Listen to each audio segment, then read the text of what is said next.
The crimson sun cast long shadows across the dusty streets of Jordan Valley, Oregon, as Daisy Anderson stumbled from the stagecoach, one hand protectively cradling her swollen belly, the other clutching a small leather satchel containing everything she owned in the world. Blood trickled from her split lip, and beneath her high-necked dress, bruises in various stages of healing mapped the geography of her suffering. 6 months pregnant and desperate, she had fled in the dead of night from Sacramento, where her husband Thomas believed she was safely locked away in their bedroom, nursing the latest fall down the stairs he had given her. The year was 1878, and the promise of a new life felt as vast and uncertain as the rugged landscape surrounding the small frontier town. Daisy's eyes darted nervously behind her, half expecting to see Thomas's imposing figure materialize from the swirling dust. Her hand trembled as she adjusted the worn shawl around her shoulders, concealing her condition as best she could from curious onlookers. "Madam, you look like you could use some help." The deep voice startled her, causing her to stumble backward. A tall man stood before her, his face partially shadowed by a wide-brimmed hat. He reached out to steady her, but Daisy flinched instinctively, her body remembering too well what followed when a man raised his hand near her. "I'm sorry," he said, immediately dropping his arm. "Didn't mean to frighten you." Daisy looked up at him, taking in his weathered face and kind eyes. His clothes were dusty but well kept, a faded blue shirt, worn leather vest, and denim pants tucked into scuffed boots. Not the fine suits Thomas wore, but there was a dignity about him that put her slightly at ease. "I'm fine, thank you," she managed, though the waver in her voice betrayed her. "Name's Xavier Holcomb," he said, keeping a respectful distance. "Most folks just call me X. Own a cattle ranch outside town." His eyes flicked briefly to her split lip but didn't linger there, nor did they drift to her midsection, though Daisy suspected her condition was becoming harder to hide. "Daisy," she replied, offering no surname. "I'm just passing through." Xavier nodded, a look of understanding passing over his face. "Well, Miss Daisy, you'll be wanting a place to stay. Jordan Valley ain't big, but we do have a decent boarding house run by Mrs. Wilson. Widow lady, very discreet." The word discreet hung in the air between them, weighted with meaning. Daisy felt a flicker of panic. Was her situation so obvious? If this stranger could read her so easily, how long before Thomas tracked her here? "I don't," she began, but a wave of dizziness washed over her.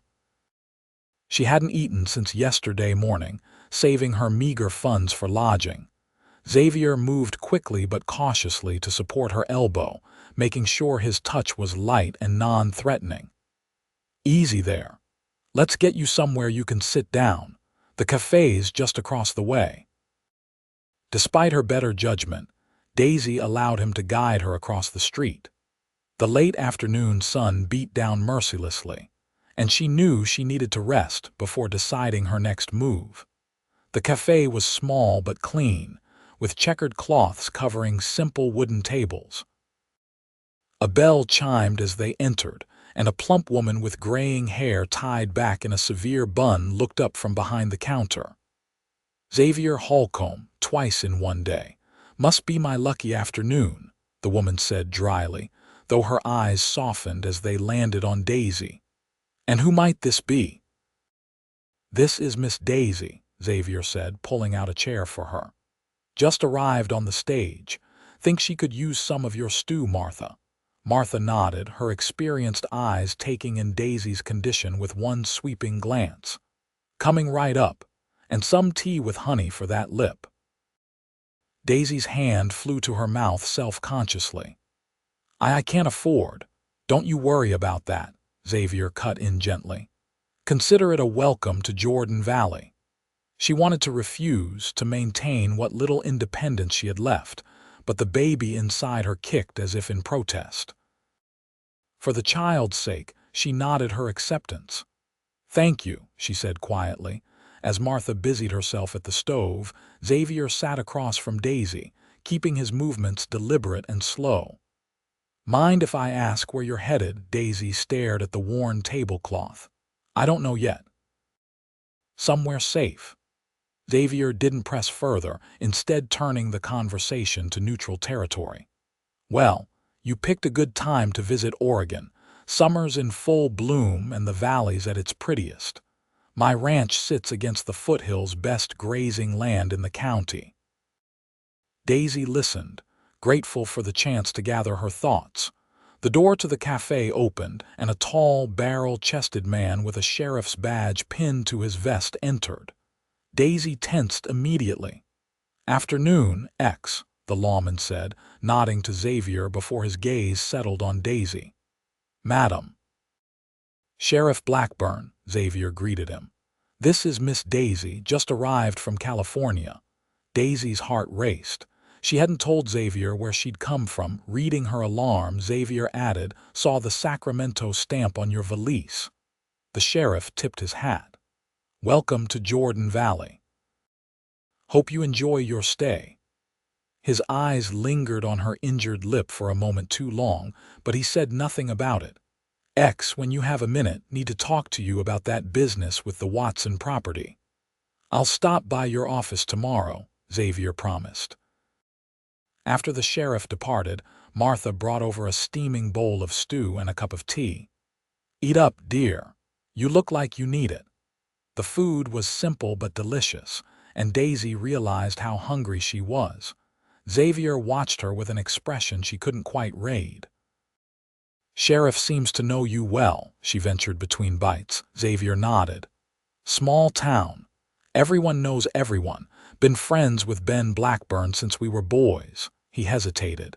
"He's a good man, fair, if you ever need help." The implication hung between them, and Daisy lowered her spoon.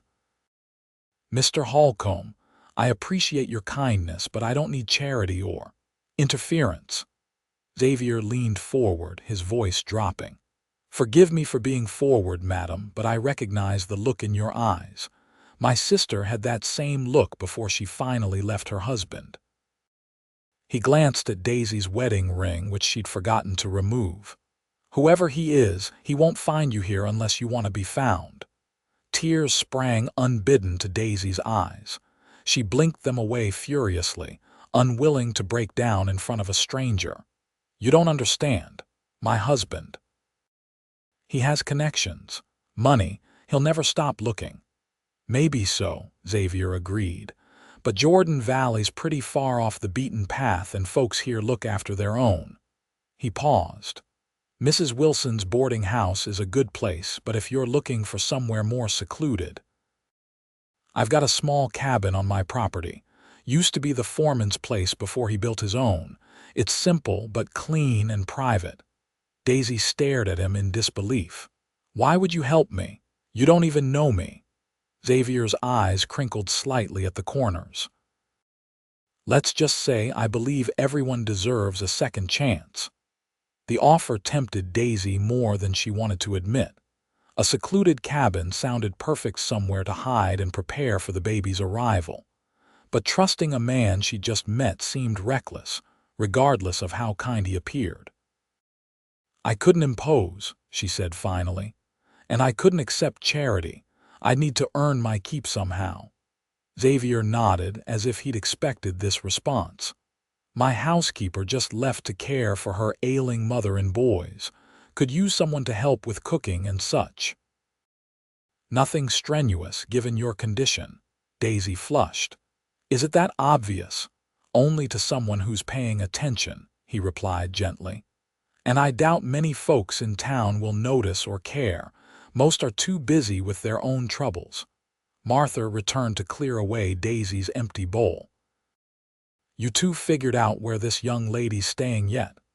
Xavier looked to Daisy, leaving the decision entirely in her hands. Drawing a deep breath, Daisy made her choice. "Mr. Holcomb has offered me a position as his housekeeper. I've accepted." Something like relief passed over Xavier's face. though he quickly masked it with a casual nod. "Good. I'll have you settled in before dark." As they prepared to leave, Daisy felt a curious mix of fear and hope. She was entrusting her safety and her child's to a man she'd known for less than an hour. Yet something about Xavier Holcomb's steady gaze and gentle manner made her believe she might have found the refuge she so desperately needed. What she didn't know was that 5 days from now, her husband would arrive in Jordan Valley, bringing with him a storm that would test both her newfound courage and Xavier's promise of protection. The journey to Xavier's ranch took nearly an hour by wagon.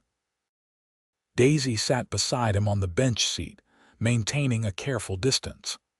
The landscape unfolded around them, rolling hills giving way to scattered pines and meadows dotted with wildflowers. In the distance, mountains rose against the darkening sky, their peaks still catching the last rays of sunlight. "It's beautiful," Daisy murmured, almost to herself. Xavier nodded. "That it is. Never grows old, no matter how many times I see it." The road grew rougher as they left the main trail, the wagon jostling over ruts and stones. Daisy winced as a particularly hard bump sent a twinge of discomfort through her lower back. Xavier noticed immediately. "Sorry about that. Not much further now." True to his word, they soon crested a hill and Xavier's ranch spread out before them. A large 2-story house built of sturdy logs and stone stood near a small stream. Several outbuildings clustered nearby, a barn, bunkhouse, and what appeared to be a smokehouse. Beyond, fenced pastures stretched into the distance, where cattle grazed in the fading light. Off to one side, perhaps 200 yards from the main house, stood a small cabin. Smoke curled from its chimney, suggesting someone had prepared it for their arrival. "Manuel must have lit the stove," Xavier commented, following her gaze to the cabin. "He's my foreman now." "Good man, married to a local Nez Perce woman named Lily. They live just beyond that stand of pines with their 2 boys." As they approached, 2 men emerged from the barn. One was clearly Mexican, his dark hair streaked with gray at the temples. The other was younger, perhaps in his early 20s, with sandy hair and an open face. "Boss," the older man called out, approaching the wagon. "Got everything ready like you asked." "Appreciate it, Manuel," Xavier replied, bringing the wagon to a halt. "This is Miss Daisy. She'll be taking over for Mrs. Green while she's away." Manuel tipped his hat respectfully. "Madam, pleased to meet you." The younger man followed suit, introducing himself as Caleb. "I stocked the cabin with firewood and some supplies," he added. "Lily sent over some cornbread and beans, too." Daisy was touched by their immediate acceptance. "Thank you, that's very kind. Manuel, would you mind taking Miss Daisy's things to the cabin?" Xavier asked. "I'd like to show her around a bit before it gets too dark." As Manuel carefully lifted her small satchel from the wagon, Xavier offered his hand to help Daisy down. This time, she accepted it, noting the calluses that spoke of years of hard work. His grip was strong but gentle, and he released her hand the moment her feet touched the ground. "The main house is where you'll do most of your work," he explained as they walked. "Nothing too taxing, just keeping things tidy, maybe some cooking if you're up to it. The men take their meals in the bunkhouse, prepared by Cookie old fellow who's been with us for years. You'll just be looking after the main house." The house itself was larger than it had appeared from a distance. The main floor consisted of a spacious kitchen with a large wood stove, a dining area, and a comfortable parlor with well-worn furniture. Xavier's office occupied a small room off the entrance hall, its walls lined with books, more than Daisy would have expected to find in a cowboy's home. "You like to read," she observed, surprised. Xavier smiled slightly. "Winter nights get long out here. Books make good company." He gestured to the shelves. You're welcome to borrow any that interest you. Upstairs were 4 bedrooms and a small washroom with a copper tub. Xavier indicated the largest room at the end of the hall. That's mine. Don't worry about cleaning in there, I can manage it myself. He showed her where the cleaning supplies were kept, explained the schedule for bringing in water from the pump, and outlined his simple expectations. Breakfast at sunrise, dinner around sunset. Lunch I usually fend for myself if I'm around. Laundry once a week is plenty. As for the rest, I trust your judgment. The tour concluded back at the front porch as twilight deepened into night. Stars had begun to appear, more than Daisy had ever seen in Sacramento. I'll walk you to the cabin, Xavier offered. Must be tired after your journey. The cabin was small but surprisingly comfortable. A main room combined kitchen and living space, with a pot-bellied stove for cooking and heat. A door led to a single bedroom containing a sturdy bed with a patchwork quilt and a small dresser. A washstand with basin and pitcher stood in the corner, and curtains framed the window that overlooked the stream. It's perfect, Daisy said honestly, feeling the first real sense of safety she'd known in months. Outhouse is just behind, and there's a small shed for firewood, Xavier explained. I had the men put in some extra supplies, flour, sugar, coffee, and such. Should be enough to get you started. Daisy turned to face him, suddenly overwhelmed by his generosity. Mr. Holcomb, I don't know how to thank you. Xavier, please, or X if you prefer, and no thanks needed. His expression grew serious. I meant what I said in town. You're safe here, Daisy. Whatever you're running from, it won't find you easily. She wanted to believe him desperately. I hope you're right. Get some rest, he said softly.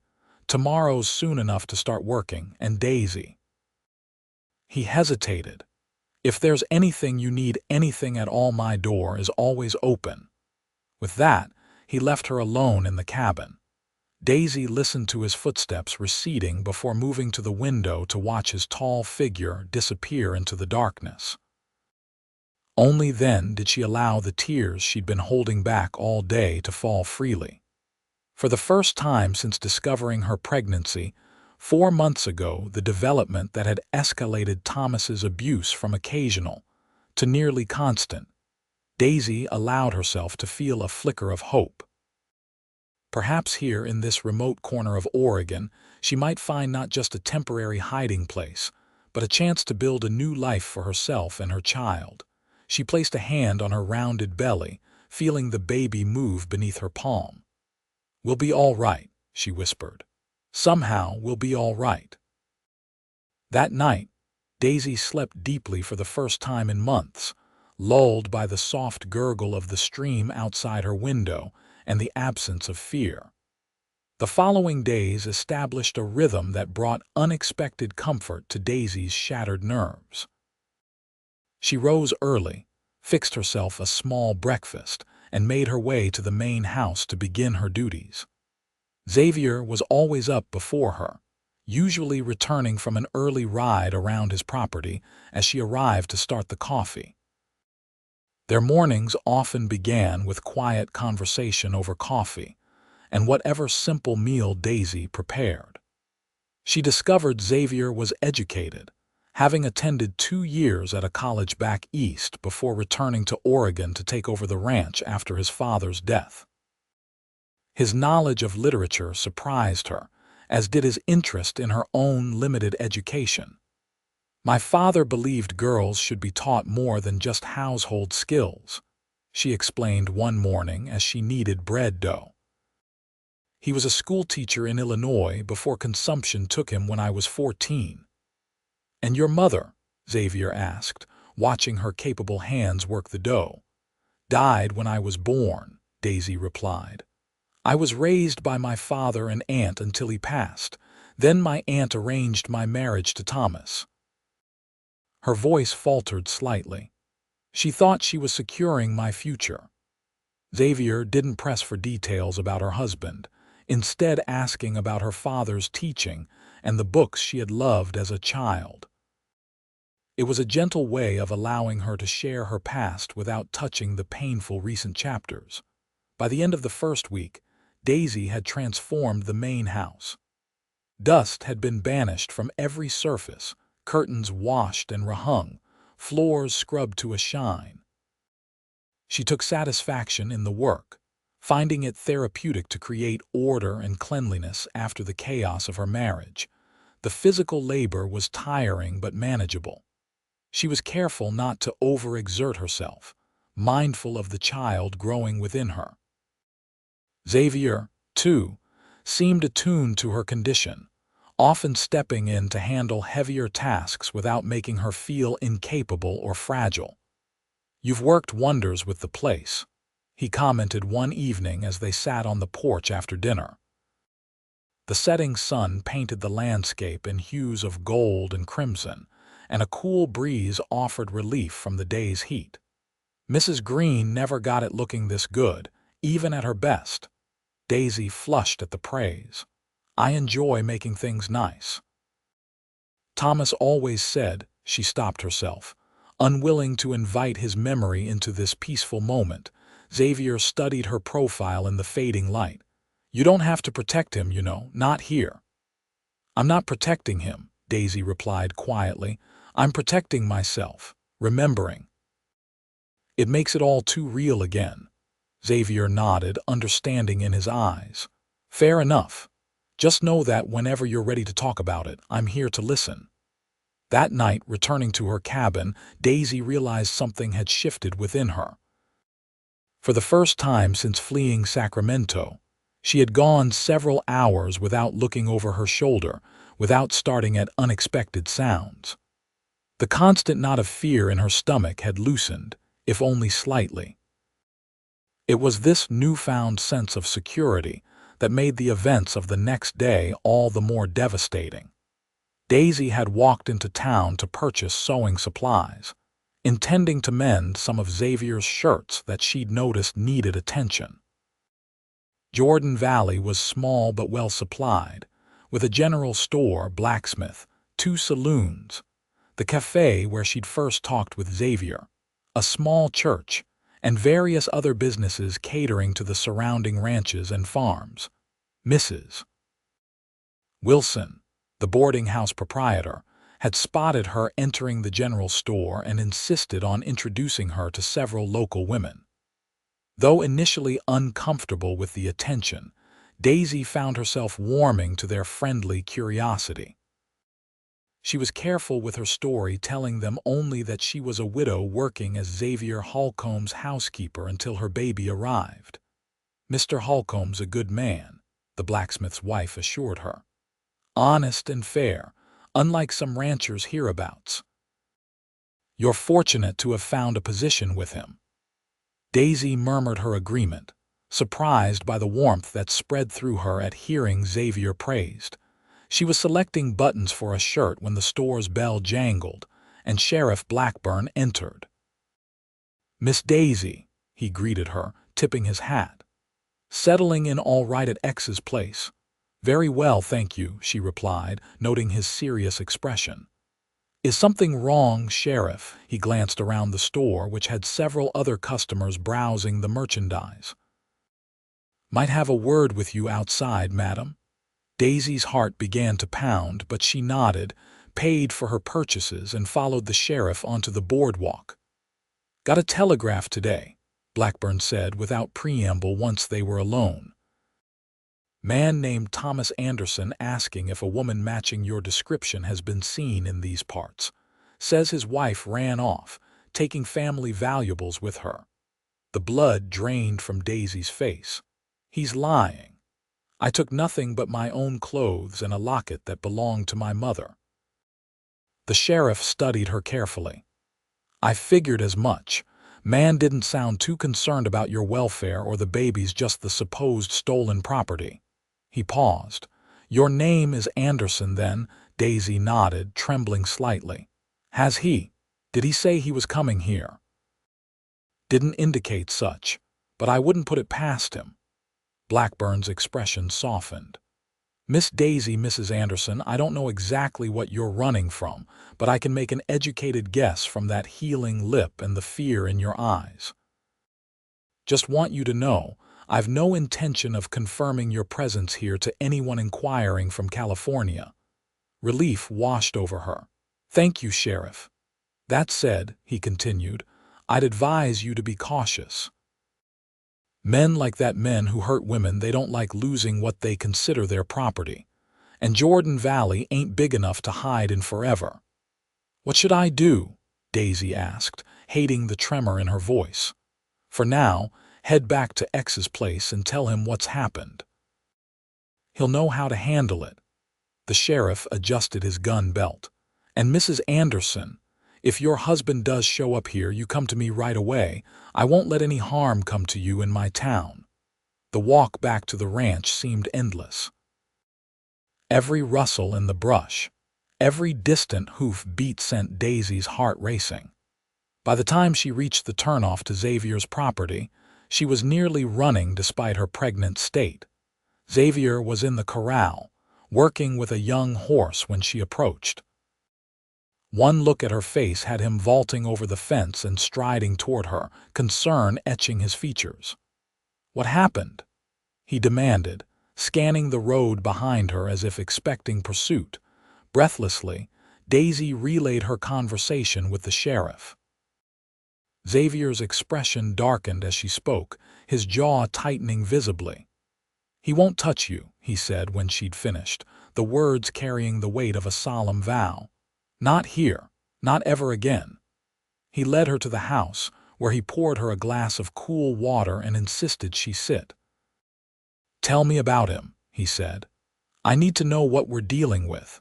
Daisy took a deep breath, realizing the time had come to share her full story. Thomas Anderson is a banker in Sacramento, well-respected, wealthy, from an old California family. We've been married 3 years. She twisted her wedding ring unconsciously. He wasn't. Cruel at first. Controlling, yes, but not violent. That came later after I miscarried our first child. Xavier listened intently as she detailed the escalating abuse, how Thomas had isolated her from friends, monitored her every movement, punished perceived infractions with increasing brutality. When I discovered I was pregnant again, I was terrified, she admitted. The last miscarriage, he blamed me, said I'd done something to cause it deliberately. This time, I knew he'd never let me leave. The baby would just be another way to control me. She described her careful planning, saving small amounts of money from the household funds, secretly selling a pearl necklace that had belonged to her mother, arranging to have a valise hidden at her only remaining friend's home. I waited until he left for a banking conference in San Francisco. Told the servants I was going to visit a cousin in Auburn. Instead, I took the train north, changing routes several times to confuse my trail. She looked up at Xavier, her eyes haunted. If he finds me, he'll kill me this time, I'm certain of it. Xavier's hand rested on the table between them, not quite touching hers but close enough that she could feel its warmth. He won't find you, and if he does, he'll have to go through me first. The quiet conviction in his voice caused something to shift inside Daisy's chest, a fragile, tender feeling she dared not examine too closely. Now, Xavier continued, we need to prepare. If Anderson's telegraphing towns in Oregon, he's cast a wide net. Might just be checking every possible destination, but we can't take chances. He thought for a moment. The cabin's too isolated. Starting tonight, you'll stay in the spare bedroom here in the main house. But Daisy began to protest. It's not proper, I know, Xavier acknowledged. But it's safer. If Anderson does show up, you won't be alone out there. Reluctantly, Daisy agreed. Xavier sent Manuel to retrieve her things from the cabin while he checked the security of the main house. By nightfall, Daisy was installed in a comfortable bedroom across the hall from Xavier's, her few possessions arranged neatly in the dresser. Despite the circumstances, There was something comforting about sleeping under the same roof as Xavier. She could hear his movements in the house, the creak of his bedroom door, his footsteps on the stairs as he made one final check of the locks before retiring. The sounds reminded her she wasn't alone. 3 days passed without incident. Daisy continued her duties, though Xavier insisted she stay close to the main house. The men on the ranch had been briefed about the potential threat, their protective instincts roused by the idea of a man hunting his pregnant wife. On the 4th day, Caleb rode in from town with supplies and news. Sheriff says a man matching Anderson's description was asking questions at the stagecoach office in Baker City, he reported. That's less than a day's ride from here. Xavier's expression hardened. Manuel, I want the men working in pairs and someone watching the approach to the ranch at all times.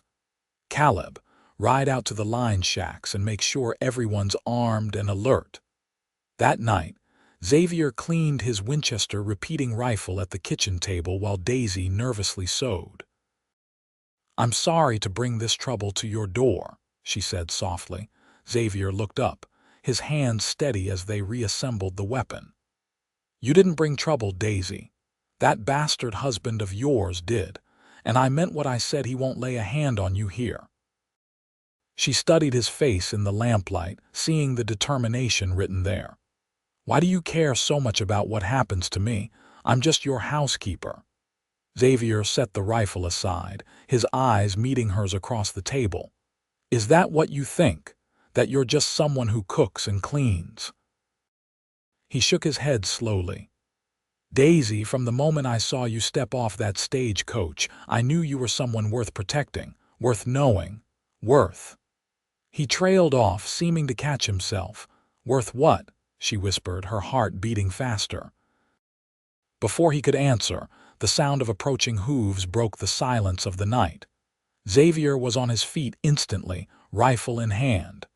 Stay here, he ordered, moving to the window. Peering carefully through the curtains, he relaxed slightly. It's Ben Sheriff Blackburn. He opened the door as the sheriff dismounted. Blackburn's expression was grim as he stepped onto the porch. X, we've got trouble. Thomas Anderson checked into the hotel in town about an hour ago. Been asking questions all over, showing a photograph of his wife. Daisy appeared in the doorway behind Xavier, one hand instinctively going to her abdomen. Did anyone tell him I was here? Not directly, Blackburn replied. But Jordan Valley's a small place. Word gets around. Martha at the cafe mentioned a pregnant woman who'd come to work for X, and he seemed mighty interested. The sheriff sighed. I expect he'll be out this way by morning. Xavier's hand tightened on the rifle. Let him come. X, Blackburn cautioned. The man's got papers naming him as her legal husband. In the eyes of the law doesn't give a man the right to beat his wife, Xavier cut in sharply, or to threaten her life and her child's. I agree, the sheriff said, raising his hands placatingly. Just saying we need to handle this carefully. Anderson's claiming she's unstable, says the pregnancies affected her mind, making her paranoid and delusional. Daisy made a small sound of distress. That's what he told people after the last time he put me in the hospital. That I'd fallen because I was suffering from nervous disorders. Xavier's face darkened with anger. Ben, I want you to deputize me, officially. If Anderson shows up here making threats, I want the authority to deal with him legally. The sheriff considered this, then nodded. Probably wise. He reached into his pocket and produced a small badge. Always carry a spare. Consider yourself deputized X, but remember reasonable force only. After Blackburn departed, Xavier insisted Daisy try to get some sleep. Tomorrow may be difficult, he said gently. You'll need your strength. Daisy knew he was right, but sleep proved elusive. Her mind raced with scenarios, each worse than the last. Around midnight, unable to bear the solitude any longer, she made her way downstairs. She found Xavier sitting in the darkened parlor, rifle across his lap, staring out the window at the moonlit yard. He turned at the sound of her approach. "Couldn't sleep." "No," she admitted, wrapping her robe more tightly around herself. "May I join you?" He nodded, shifting to make room for her on the sofa. They sat in companionable silence for several minutes before Xavier spoke. "You asked me earlier why I care what happens to you." Daisy glanced at his profile, silvered by moonlight. "You don't have to explain." "I want to," he said quietly. "My sister, the one I mentioned her husband beat her for years. None of us knew. By the time she finally told me, it was almost too late. He'd broken 3 ribs and her arm." His voice grew hard with the memory. "I wanted to kill him. Would have if she hadn't stopped me. Instead, I brought her here to recover, then helped her start a new life in Portland." "What happened to her husband?" Daisy asked. A grim smile touched Xavier's lips. "Let's just say he received a very thorough explanation of what would happen if he ever came looking for her. He chose to believe me. And your sister, is she happy now? Married a good man 2 years ago, has a little girl." Xavier turned to look directly at Daisy. "She got her second chance. That's why I want to help you find yours." Impulsively, Daisy reached out and covered his hand with hers. "Thank you." His fingers curled around hers, warm and reassuring. "Try to get some rest. I'll be right here." Daisy didn't return to her room.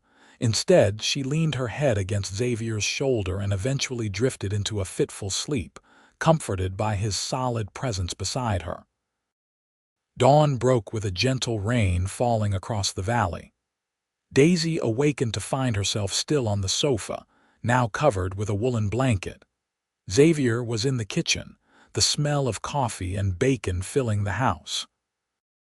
"Morning," he greeted her, his voice showing no awkwardness about their shared night. "Thought you could use a good breakfast." They ate quietly, the patter of rain against the windows the only sound. Daisy had just begun clearing the dishes when the sound of an approaching buggy reached them. Xavier moved to the window, his expression hardening. "Stay inside," he instructed, buckling on his gunbelt and pinning the deputy's badge to his vest. "No matter what you hear." Daisy nodded, though every instinct screamed at her to run and hide. Instead, she watched from the window as Xavier stepped onto the porch, his stance relaxed but alert.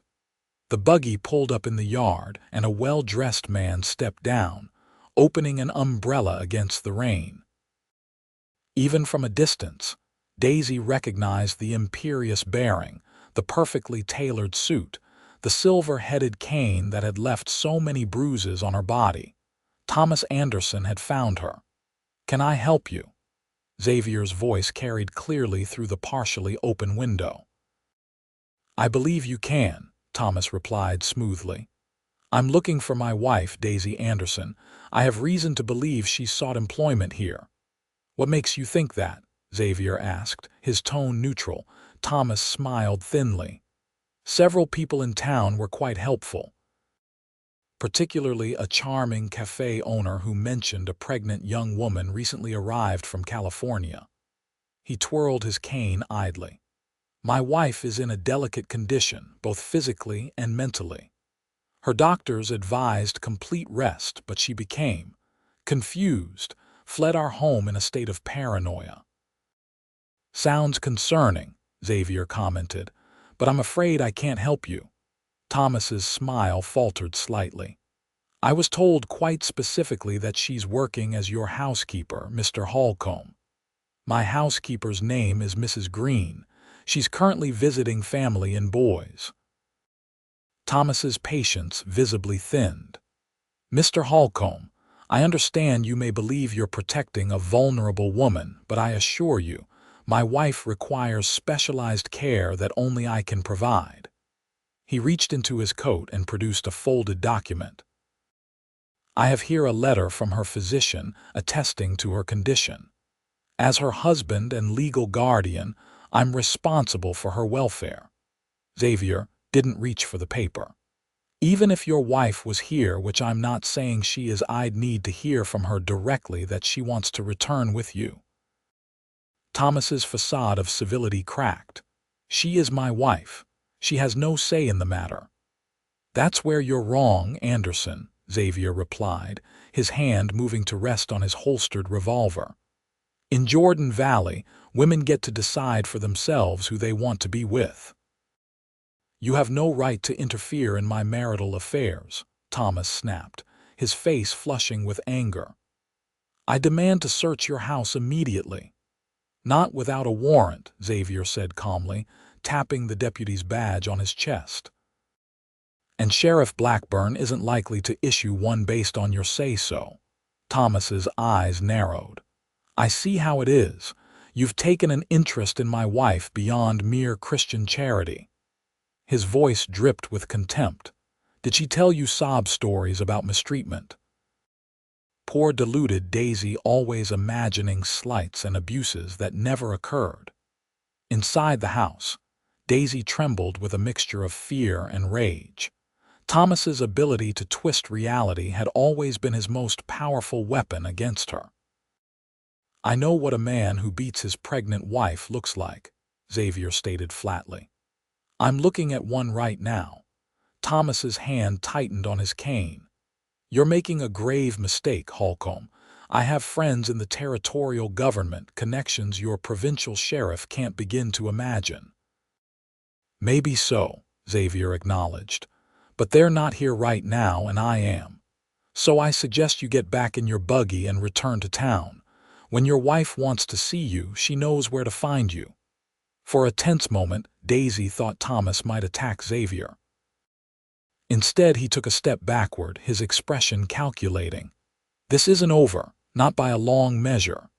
He turned to the buggy, then paused to look back at the house. "Daisy, I know you're in there. Remember your place, wife. Remember your vows." With that, he climbed into the buggy and drove away. Xavier remained on the porch until the vehicle disappeared from sight, then came back inside, his face grim. Daisy stood in the center of the kitchen, shaking uncontrollably. "He'll never leave now," she whispered. "He'll keep coming back until he gets what he wants." Xavier crossed to her, placing his hands gently on her shoulders. "Daisy, look at me." When she raised her eyes to his, he continued, "He can come back 100 times. The answer will always be the same." "You don't know him," she insisted. "He'll find a way, he always does." Her voice broke. "I should leave, go somewhere else, somewhere he won't think to look." "And then what?" Xavier asked quietly. "Keep running, for how long? Until the baby comes, until it's grown." He shook his head. "No, this ends here, one way or another." The intensity in his eyes made Daisy's breath catch. "What are you saying?" "I'm saying I care about you, Daisy. More than I should, perhaps, given how short a time we've known each other." His hands slid down her arms to take her hands in his. "I'm saying I won't let him take you back to a life of fear and pain, whatever it takes." The emotion in his voice was unmistakable. Daisy found herself swaying toward him, drawn by the promise of safety and something more that his presence offered. A sharp knock at the door broke the moment. Xavier stepped away, his hand returning to his gun as he moved to answer it. He relaxed when he saw Sheriff Blackburn on the porch. "Anderson's back in town," Blackburn reported as he entered, "raising quite a stink at my office, demanding I issue a warrant to search your property for his mentally unstable wife." The sheriff glanced at Daisy apologetically. "Madam, I hate to say it, but the man's got documentation that looks mighty official, letters from doctors, testimonials from friends and neighbors, all saying you've been suffering delusions." "They're lying," Daisy said firmly, "or they've been deceived by Thomas. He's very good at presenting a respectable face to the world." Blackburn nodded. "I believe you. But legally, this is complicated territory. A husband has rights over his wife under the law, rights I can't simply ignore without cause." "Without cause?" Xavier echoed incredulously. The woman has bruises that haven't fully healed. She's 6 months pregnant and terrified of the man. What more cause do you need? Easy, X, Blackburn cautioned. I'm on your side. But Anderson's smart. He's claiming those bruises came from falls caused by her condition. And he's telegraphed for a doctor from Baker City to come examine her. I won't see any doctor he brings, Daisy stated, finding unexpected strength in her resolve. And I won't go with him, not alive. The two men stared at her, alarmed by the quiet determination in her voice. There has to be a legal way to protect her, Xavier insisted, turning back to the sheriff. Blackburn scratched his chin thoughtfully. There might be. Oregon Territory has more progressive laws regarding marriage than California. If Mrs. Anderson were to file for divorce on grounds of cruelty, she could petition for a protective order. He looked at Daisy. Would you be willing to testify in court about what he's done to you? Daisy paled at the thought of facing Thomas in a courtroom, of having to recount every humiliation, every blow. But she thought of her unborn child and nodded. Yes, if it means freedom, I'll do whatever is necessary. Good, Blackburn said approvingly. I'll speak to Judge Wilkins when he returns next week. In the meantime, he paused, clearly uncomfortable with what he needed to say next. Anderson's demanding to at least speak with his wife. Says if he can just talk to you, he might be able to reason with you. Absolutely not, Xavier said flatly. I agree it's not ideal, the sheriff continued, but it might buy us some time, if Mrs. Anderson were to meet him in a public place, the cafe perhaps, with both X and myself present. It would satisfy his legal right to communicate with his wife without putting her in danger. Xavier looked ready to object again, but Daisy placed a hand on his arm. It's all right, she said softly. I can face him. I'm not alone anymore. The meeting was arranged for that afternoon at Martha's Cafe. Daisy spent the intervening hours alternating between determination and terror. Xavier stayed close, his quiet support giving her courage. You don't have to go through with this, he reminded her as they prepared to leave for town. We can find another way. Daisy shook her head. No, I need to do this for myself, for my baby. She met his concerned gaze steadily. I spent 3 years being afraid of that man. I won't spend the rest of my life running from him. The ride to town passed in tense silence. Daisy wore her best dress, a modest navy blue with white piping that somewhat disguised her pregnancy. She had arranged her hair carefully and worn the locket containing her parents' miniatures. It was important somehow to face Thomas looking dignified rather than desperate. Martha had closed the cafe to regular customers for the meeting, leaving only Thomas, the sheriff, Xavier, and herself inside. Thomas rose as she entered, his handsome features arranged in an expression of concern that might have fooled anyone who didn't know him as she did. Daisy, my dear, he said, stepping toward her. Thank God you're safe. I've been beside myself with worry. Xavier moved subtly closer to Daisy's side, a silent reminder of his protection. Thomas's eyes flicked to him briefly, a flash of hatred quickly masked by solicitous concern.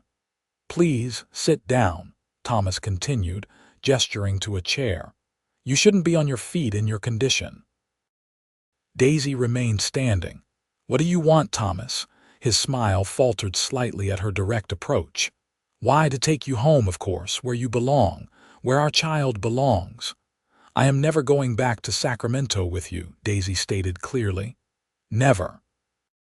Thomas's expression hardened momentarily before he smoothed it away. Darling, you're confused. The doctors explained that pregnancy can sometimes affect a woman's mind. These delusions you're having about our marriage, they're not delusions, Daisy interrupted, her voice stronger than she'd expected. You've beaten me since our first anniversary. You've locked me in our bedroom for days. You've threatened to have me committed to an asylum if I ever tried to leave." She pulled back her sleeve, revealing a partially healed bruise in the shape of fingerprints. "This is from the last time you grabbed me. And this," she touched her lip, where the split had healed but left a small scar, "is from when you struck me for speaking to the new gardener without your permission." Thomas's facade cracked slightly. "These people have no interest in our private matters, Daisy," he said, his voice taking on the warning tone she knew all too well. "This display is unseemly." "Mrs. Anderson has filed for divorce," Sheriff Blackburn interjected, placing a document on the table. "On grounds of cruelty and threat to life. Judge Wilkins will hear the case when he arrives next week." Thomas stared at the paper, then laughed incredulously. "This is absurd. She has no grounds for divorce, and certainly no right to make such a decision without my consent." "Oregon law says different," Blackburn replied calmly. "In this territory, a woman can divorce her husband if she can prove cruelty or threat to her safety." "I'll fight this," Thomas snarled, his carefully maintained veneer cracking further. "I'll bring witnesses from Sacramento. Doctors who will testify to her mental instability. Friends who will swear I've never laid a hand on her." He turned back to Daisy. "And when I win, as I will, you'll regret this public humiliation." Daisy felt a chill at his words but stood her ground. "You can bring all the paid witnesses you want, Thomas. It won't change the truth." Thomas's eyes narrowed dangerously. "The truth? The truth is you're my wife carrying my child. The truth is you've always been weak and ungrateful. The truth is you'd be nothing without me." His voice dropped lower. "Did you tell your cowboy protector how you begged me to marry you after your pathetic father died and left you penniless? How you promised to be an obedient wife if I would take you in?" Xavier took a step forward, but Daisy stopped him with a gentle touch. "I was 18 and frightened," she acknowledged, "but I never promised to endure beatings or imprisonment." She straightened her shoulders. "I'm not afraid of you anymore, Thomas." It was a lie. She was terrified, but saying the words aloud gave them a power of their own. Thomas's composure finally shattered completely. "You stupid, worthless woman. Do you really think this divorce will stand? That I'll let you take my child and disappear? I'll fight you in every court from here to Washington. I'll spend every penny I have to see you ruined." "That's enough," Xavier said quietly but with unmistakable threat. "Mrs. Anderson has said her piece. The meeting is over." Thomas turned his fury on Xavier. This is your doing, filling my wife's head with nonsense about independence and rights." He stepped closer, jabbing a finger at Xavier's chest. "I should kill you where you stand for interfering in my marriage." Xavier didn't flinch. "You're welcome to try." The tension in the room was palpable. Sheriff Blackburn moved his hand to rest on his holstered pistol. "Mr. Anderson, I suggest you leave now, before this conversation becomes something that requires my official attention." For a moment, Daisy thought Thomas might actually attack Xavier. Instead, he turned back to her, his voice dropping to the silky, dangerous tone that had always preceded his worst violence. "This isn't over, Daisy. Not by a long measure. That child you're carrying is mine, and I will have what's mine." He smiled coldly. "Enjoy your cowboy's protection while it lasts. Remember what happened to the last man who thought he could take what belongs to me."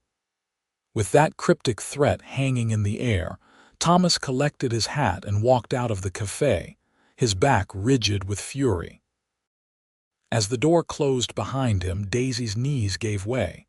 Xavier caught her before she could fall, guiding her gently to a chair.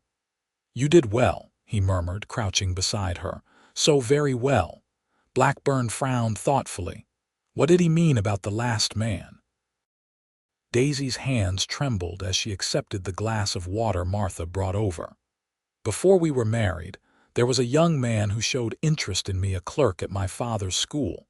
After Thomas and I were engaged, the young man was found beaten nearly to death in an alley." She swallowed hard. "Thomas acted appropriately shocked, of course, visited him in the hospital, even offered a reward for information about the attackers, but he made sure I saw." "Saw what?" Xavier prompted gently when she faltered. "Bloodstains on his shirt cuff," Daisy whispered. "He claimed it was from a nosebleed, but he made sure I saw them, made sure I understood." Xavier's jaw tightened in anger. "Ben, we need to keep an eye on Anderson. He's dangerous." "Already planned on it," Blackburn assured him. "I'll have deputies watching him while he's in town." He patted Daisy's shoulder awkwardly. "Try not to worry, madam. The law's on your side here." As they prepared to return to the ranch, Xavier kept Daisy close, his hand at the small of her back as they walked to the wagon. The streets of Jordan Valley seemed unnaturally quiet, the few townspeople they passed giving them a wide berth word of the confrontation having spread quickly. "He'll try something," Daisy said as they drove out of town. "I know him. He won't wait for the court hearing." Xavier nodded grimly. "I know. We'll be ready." That night, they sat together on the porch as twilight settled over the ranch. The day's events had left Daisy exhausted but oddly calm, as if facing Thomas had released some of the power he held over her. "What you said to the sheriff," Xavier began hesitantly, "about that young man before your marriage. Is that why you never tried to leave before now? Fear of what Thomas might do to anyone who helped you?" Daisy nodded slowly. "Partly, but also shame, I suppose. At having made such a terrible choice, at not seeing what Thomas truly was until it was too late." She looked out at the darkening landscape. "And then, after a while, I started to believe what he told me, that I deserved it, that no one else would want me." Xavier's hand found hers in the gathering darkness. "You know that's not true, don't you? That you deserve kindness and respect." His voice grew softer. "That someone else could want you very much indeed." Daisy turned to look at him, her heart beating faster at the emotion in his eyes. "Xavier." Before she could continue, a shout from the bunkhouse interrupted them. Manuel was running toward the house, lantern in hand. "Boss, Ryder coming fast from town." Xavier was on his feet instantly, helping Daisy up. "Inside," he directed, his voice tense with concern. The rider proved to be one of Blackburn's deputies. "Sheriff sent me," he explained breathlessly. "Anderson's gone missing from the hotel. Took his things but left the buggy. Sheriff thinks he might be heading this way, maybe trying to circle around back of the property." Xavier issued rapid orders to his men, establishing a watch around the perimeter of the ranch house. Inside, he checked his weapons and made sure the doors and windows were secure. "You should try to get some rest," he told Daisy after the initial flurry of preparation. "I'll wake you if there's any trouble." Daisy shook her head. "I couldn't possibly sleep." She hesitated, then added, "Before we were interrupted, you were saying something." Xavier's expression softened. "It can wait. We have more pressing concerns right now." "No," Daisy said firmly. "Whatever happens tonight or tomorrow or at the hearing next week, I need to know what you were going to say." Xavier studied her face in the lamplight, then stepped closer, taking both her hands in his. "I was going to say that I know it's too soon and probably improper given everything you're going through. But Daisy, I've come to care for you deeply, more than I thought possible in such a short time." His thumbs traced gentle circles on the backs of her hands. "And when this is over, when you're truly free, I'd like the chance to court you properly." Tears sprang to Daisy's eyes, but they were tears of a different sort than she'd grown accustomed to shedding. "I feel the same," she whispered. "I've tried not to, told myself it was just gratitude or desperation making me think that way, but it's more than that." Xavier's smile transformed his face, softening the worry lines that had etched themselves there over the past days. "Then we have something worth fighting for, don't we?" The tenderness of the moment was broken by a shout from outside, followed by the distant crack of a rifle shot.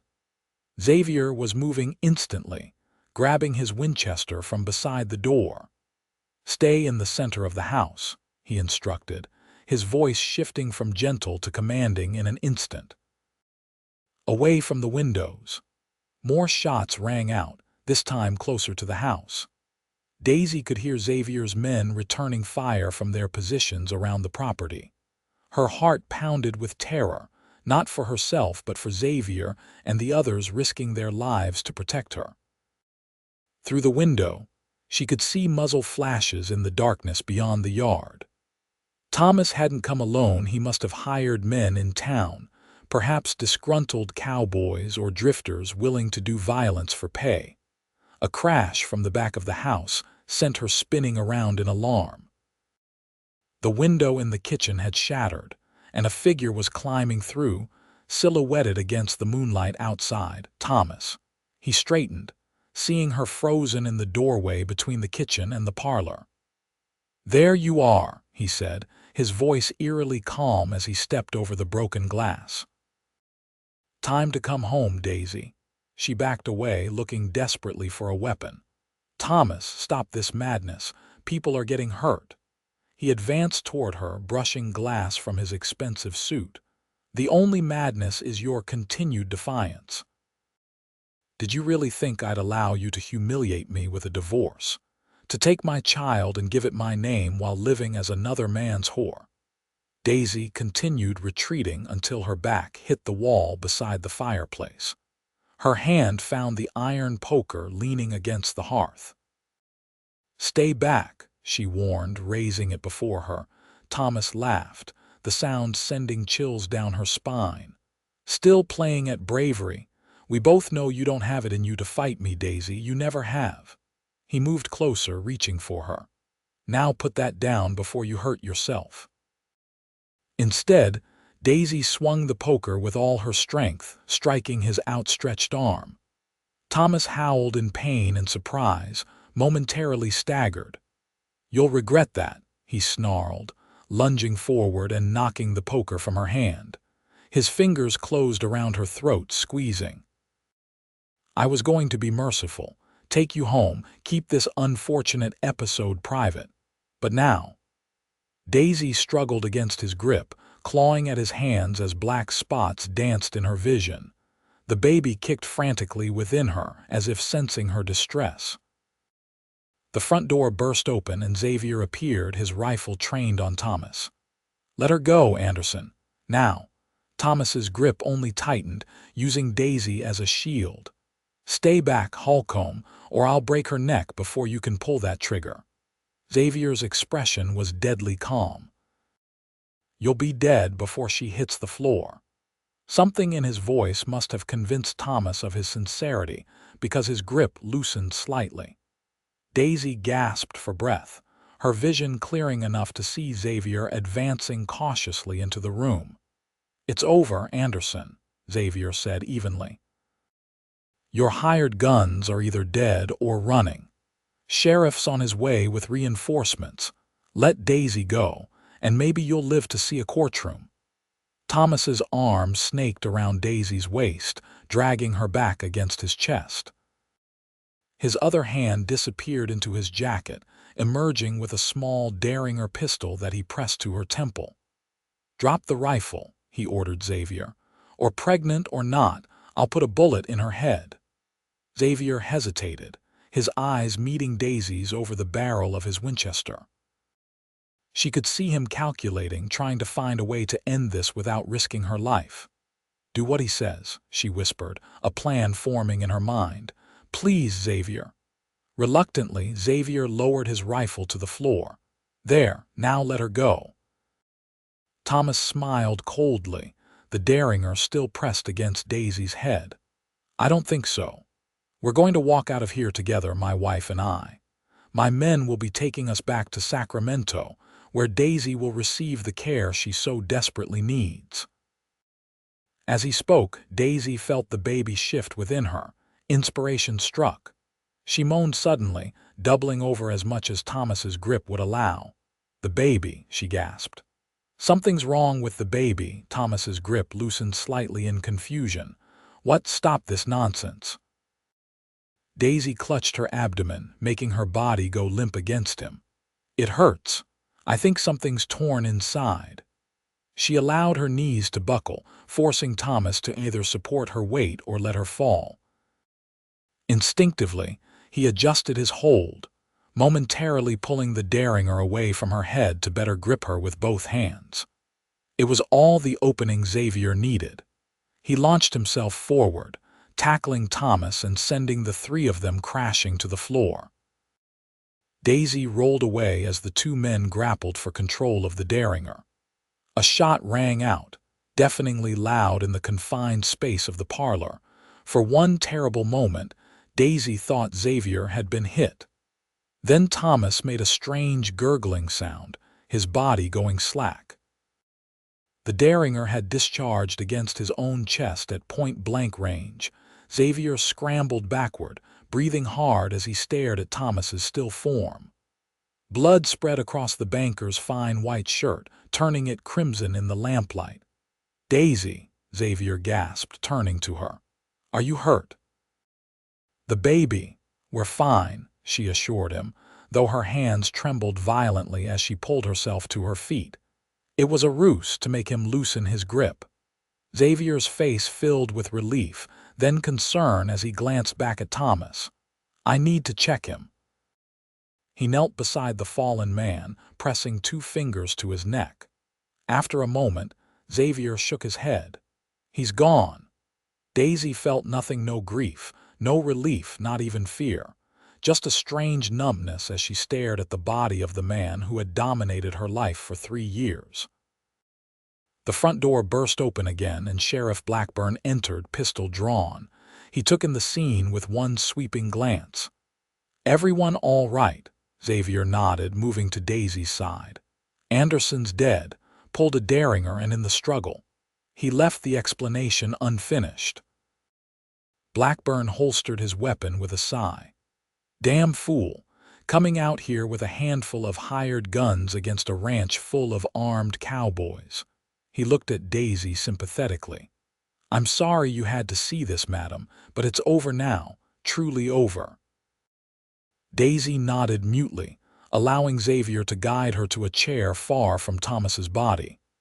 Outside, she could hear the sheriff's men securing the property, tending to the wounded, gathering the dead. "What happens now?" she asked softly, her hand cradling her belly protectively. "The law will investigate," Xavier explained, crouching before her. "But it's clear what happened. Anderson broke in, threatened you with a weapon, and died in the struggle that followed. No jury in Oregon would find otherwise. And me? What becomes of me?" Xavier took her hands in his eyes steady on hers. "Whatever you want, Daisy. If you wish to return to California or go elsewhere, I'll help you get there safely." He swallowed hard. "Or you could stay here with me, not as my housekeeper, but as—" "As what?" she prompted when he faltered. "As the woman I'm courting," he finished. "The woman I hope might someday consider becoming my wife when you're ready, when you've had time to heal and be sure of your own mind and heart." Tears filled Daisy's eyes, but they were tears of hope rather than despair. "I don't need time to know my heart, Xavier. These past weeks with you have shown me what real kindness and respect look like." She squeezed his hands. "I want to stay. I want my child to know what a good man is like." Xavier's smile was like the sun breaking through clouds. "Then stay you shall, for as long as you wish." The following weeks passed in a haze of legal proceedings and gradual healing. As Xavier had predicted, the investigation into Thomas's death concluded that it was justifiable homicide during a home invasion. Thomas's hired men who survived were imprisoned for their part in the attack. Word reached Daisy from Sacramento that Thomas's family had no interest in contesting her claim to his estate or pursuing custody of her unborn child. With his death, her legal troubles effectively ended. The divorce petition was withdrawn as unnecessary, and Daisy found herself a wealthy widow rather than a fugitive wife. True to his word, Xavier courted her properly.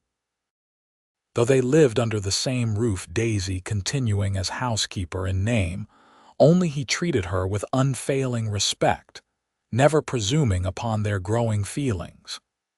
They took meals together, read books aloud on the porch in the evenings, and slowly built a foundation of trust and mutual admiration. As her pregnancy advanced, Daisy blossomed under Xavier's attentive care and the support of the community that had rallied around her. Martha from the cafe organized a baby gathering, where the women of Jordan Valley presented her with handmade blankets, tiny clothes, and advice both practical and fanciful. Mrs.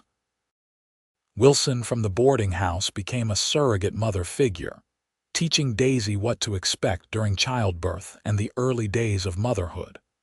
On a crisp autumn evening, 2 months after Thomas's death, Xavier took Daisy for a walk along the stream that ran through his property. The leaves were turning gold and crimson, and the setting sun painted the sky in matching hues. "I've been thinking," Xavier said, holding her hand as they walked slowly to accommodate her now considerable girth. "About the future." Daisy smiled up at him. "What about it?" "Your child will be here soon. A new life, a new beginning." He stopped, turning to face her. "I know we agreed to take things slowly to give you time, but I find myself growing impatient." Daisy's heart quickened. "Impatient?" Xavier reached into his pocket and withdrew a small velvet box. "I love you, Daisy. I think I've loved you since that first day at Martha's cafe when you looked at me with those brave, frightened eyes." He opened the box, revealing a simple gold ring set with a single pearl. "I don't want to wait any longer to ask you to be my wife." Tears filled Daisy's eyes. "But the baby will be my child in every way that matters," Xavier assured her. "If you'll have me, I'll love both of you for all my days." Daisy reached up to touch his face, her heart overflowing with an emotion she'd once thought lost to her forever. "Yes," she whispered. "Oh, Xavier, yes." Their wedding took place 2 weeks later in the small church in Jordan Valley. Sheriff Blackburn stood as Xavier's best man, and Martha gave Daisy away.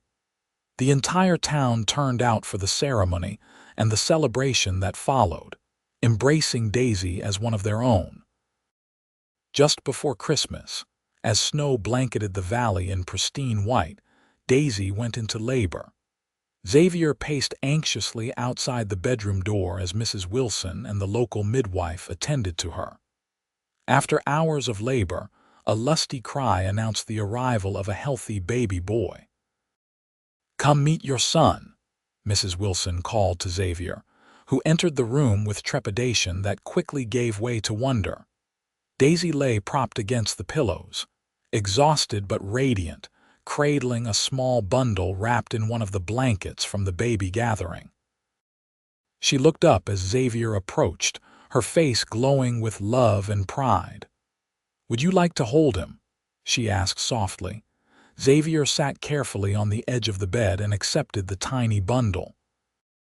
The baby had a shock of dark hair, and when he opened them briefly, eyes the same shade of blue as Daisy's. "He's perfect," Xavier murmured, gently touching one miniature hand. "What shall we call him?" Daisy hesitated. "I was thinking, James, after my father." "James Holcomb," Xavier tested the name, smiling. "It suits him." As spring returned to Jordan Valley, bringing with it wildflowers and the scent of renewal, Daisy stood on the porch of the ranch house, her home now in truth as well as feeling. Baby James slept in a cradle nearby, his peaceful face turned toward the gentle breeze. Xavier joined her, slipping an arm around her waist and pressing a kiss to her temple. "Happy?" Daisy leaned into his embrace, marveling at how natural it felt now to accept his touch without fear. More than I ever thought possible. They stood together, watching as the sun set over the land that had given Daisy refuge and, ultimately, a new beginning. Behind them, their son stirred and cooed, a sound that never failed to fill Daisy's heart with joy.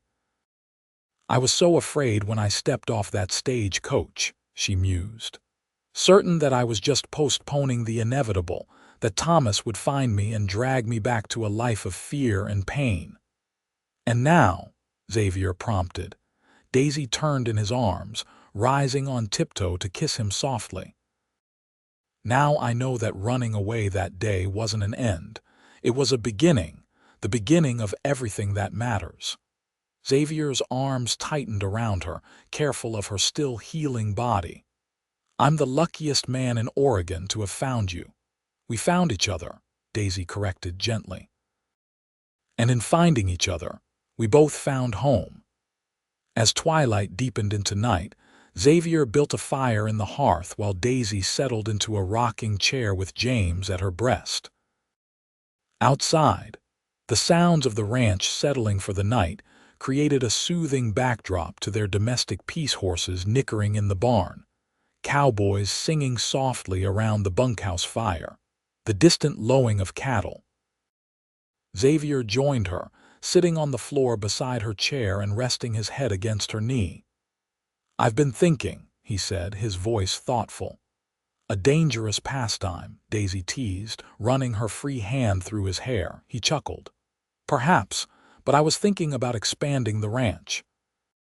There's good land available to the north, enough to double our grazing capacity." "Our grazing capacity," Daisy repeated, savoring the word hour. "I like the sound of that." "You should," Xavier replied, looking up at her with a smile. "Half the ranch is yours now, Mrs. Holcomb." "Says so in the marriage papers." Daisy shook her head in wonder. From propertyless fugitive to landed rancher in less than a year, life takes strange turns. "The best kind of turns," Xavier agreed. He reached up to touch James's tiny foot, which had escaped from his blanket. "I've also been thinking we should build an addition to the house, a proper nursery for this young man, and perhaps—" He hesitated. "Perhaps," Daisy prompted. "Room for more children if you want them," Xavier finished, watching her face carefully. "But only when you're ready, if you're ready." Daisy considered this.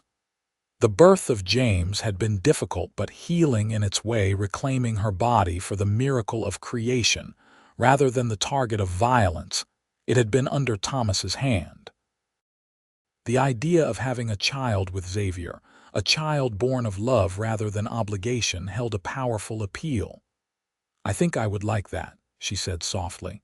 "Not right away, but someday. James should have brothers and sisters." Xavier's smile was radiant. "I was hoping you'd say that." He rose to his knees, bringing his face level with hers.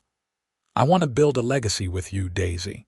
A family, a home, a future that our children and grandchildren will be proud of." Daisy leaned forward to kiss him, careful not to disturb the now sleeping James. "We've already begun," she whispered against his lips.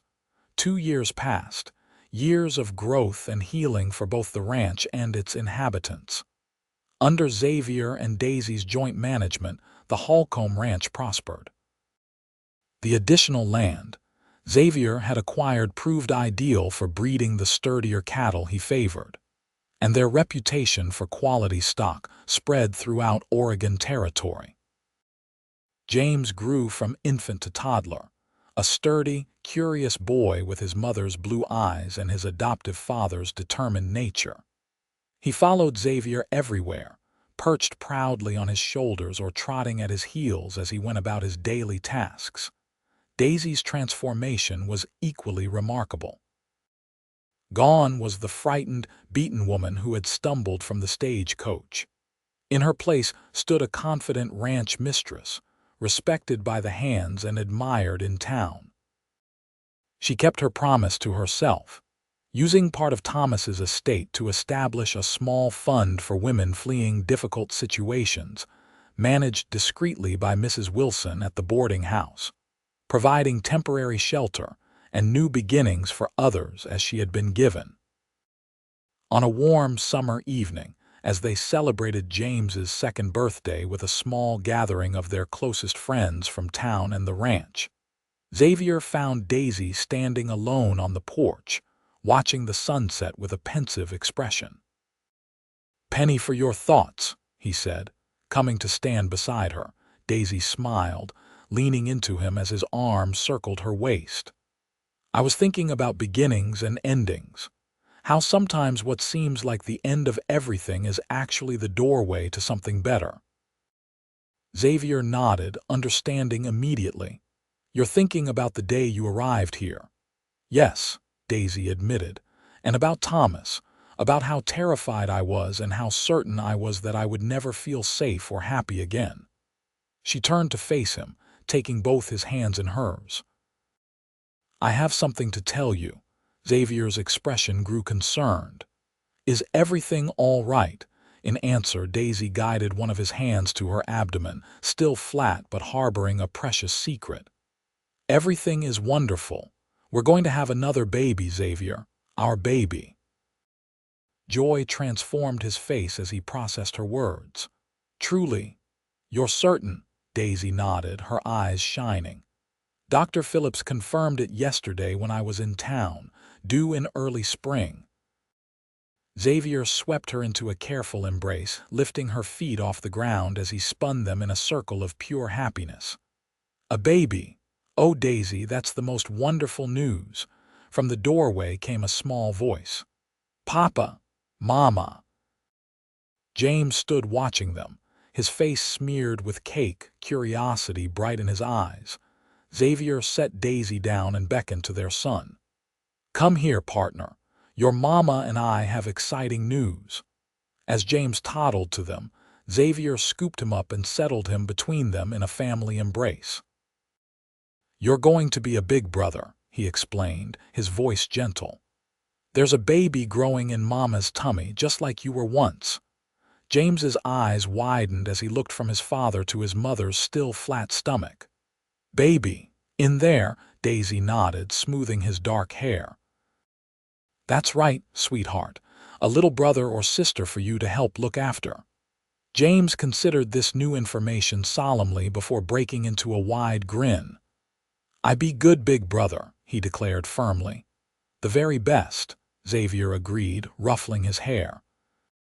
Later that night, with James tucked into bed and their guests departed, Xavier and Daisy sat together on the porch swing, watching the stars emerge above the valley that had become their sanctuary and home. "Did I ever tell you," Xavier said quietly, "that the day you arrived in Jordan Valley I was considering selling the ranch?" Daisy turned to him in surprise. "No, you never mentioned that. Why would you sell? You love this land." Xavier nodded, his expression thoughtful. "I do love it. But back then, it was starting to feel empty, purposeless somehow. Just me and the cattle and the endless work with no real reason for it all." He squeezed her hand gently. "And then you stepped off that stagecoach, looking so brave and so frightened all at once, and suddenly the ranch felt like it could be something more. A home, not just a place to work." Daisy leaned her head against his shoulder, deeply touched by his revelation. "And now?" "Now," Xavier said, his voice rich with contentment, "now it's everything I never knew I wanted. A family, a legacy, a future worth building." He placed his hand over hers where it rested on her still flat stomach. "A place where our children will grow up knowing only love and safety." "That's all I ever wanted," Daisy admitted softly. "Even in the darkest days with Thomas, that's what I dreamed of, a place where I could be valued for myself, where children could be raised with kindness instead of fear." She looked up at him, her eyes bright with unshed tears of gratitude. "You gave me that dream, Xavier. You made it real." "We made it real," he corrected gently.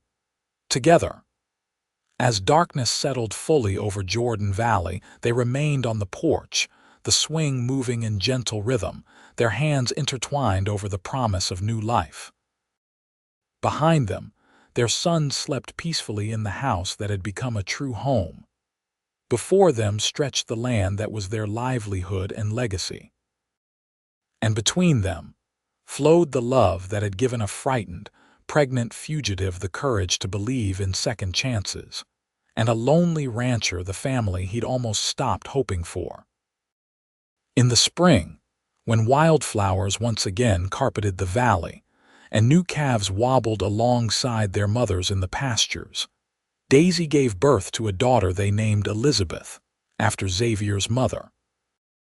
James, now an important 2.5-year-old, took his role as big brother with solemn responsibility, bringing his little toys for Lizzie, and explaining important matters like horses and cows to her infant ears.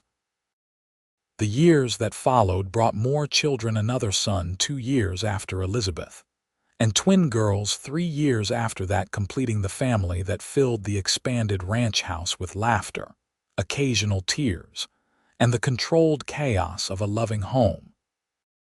Jordan Valley grew and changed as well, the railroad finally reaching it in 1883, bringing new opportunities and challenges.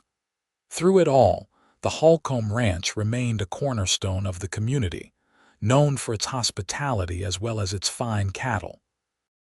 Sometimes, on quiet evenings when the children were asleep and the work of the day was done, Daisy would stand on the porch and look out at the land that had given her refuge, remembering the desperate young woman who had fled an abusive marriage with nothing but hope and determination. From such fragile beginnings had grown this rich, full life, a testament to courage, second chances, and the healing power of love freely given and gratefully received. And beside her always stood Xavier, her protector, partner, and the love she had found when she least expected it, in the heart of the Oregon wilderness.